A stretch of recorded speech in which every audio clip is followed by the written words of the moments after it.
শিরোনাম: ধর্ম কি মানুষকে এক করে নাকি বিভক্ত করে? ধর্ম মানব সভ্যতার একটি গুরুত্বপূর্ণ অংশ। হাজার হাজার বছর ধরে ধর্ম মানুষের চিন্তা, সংস্কৃতি, নৈতিকতা এবং জীবনযাত্রাকে প্রভাবিত করে আসছে।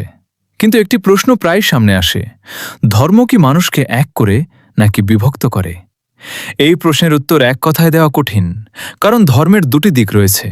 একদিকে ধর্ম মানুষের মধ্যে ভালোবাসা, সহানুভূতি, দয়া এবং একতার শিক্ষা দেয়। অন্যদিকে যখন ধর্মকে ভুলভাবে বোঝা হয় বা নিজের বিশ্বাসকে অন্যের উপর জোর করে চাপিয়ে দেওয়ার চেষ্টা করা হয়, তখন বিভেদ সৃষ্টি হতে পারে। প্রায় সব ধর্মের মূল শিক্ষার দিকে তাকালে দেখা যায় সেখানে মানুষের প্রতি সম্মান, সত্য, ন্যায় এবং ভালো কাজের কথা বলা হয়েছে। ধর্ম মানুষকে আত্মসংযম, ক্ষমা, সাহায্য এবং শান্তির পথে চলতে উৎসাহ দেয়।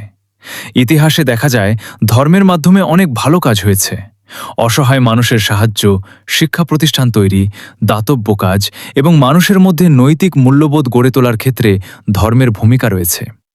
তবে সমস্যা সৃষ্টি হয় তখন যখন মানুষ ধর্মের মূল শিক্ষা বাদ দিয়ে শুধুমাত্র পরিচয় বা গোষ্ঠীগত বিভেদের উপর গুরুত্ব দেয়। তখন ধর্ম মানুষের মধ্যে দূরত্ব তৈরি করার একটি কারণ হয়ে উঠতে পারে। আসলে ধর্ম নিজে মানুষকে বিভক্ত করে না, বরং মানুষ ধর্মকে কিভাবে ব্যবহার করছে সেটিই গুরুত্বপূর্ণ। একটি ছুরি দিয়ে যেমন খাবার কাটা যায়, আবার ক্ষতিও করা যায়, তেমনি ধর্ম মানুষের হাতে ভালো বা খারাপ কাজে ব্যবহৃত হতে পারে। পৃথিবীতে বিভিন্ন ধর্ম ও বিশ্বাসের মানুষ রয়েছে।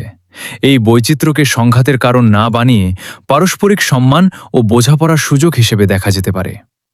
শেষ কথা হলো, ধর্মের আসল উদ্দেশ্য যদি হয় মানুষের চরিত্র উন্নত করা, ভালোবাসা বৃদ্ধি করা এবং শান্তি প্রতিষ্ঠা করা, তাহলে ধর্ম মানুষকে এক করতে পারে। কিন্তু যদি ধর্মকে ঘৃণা ও বিভেদের অস্ত্র বানানো হয়, তাহলে সেটি সমাজের জন্য ক্ষতিকর হয়ে ওঠে।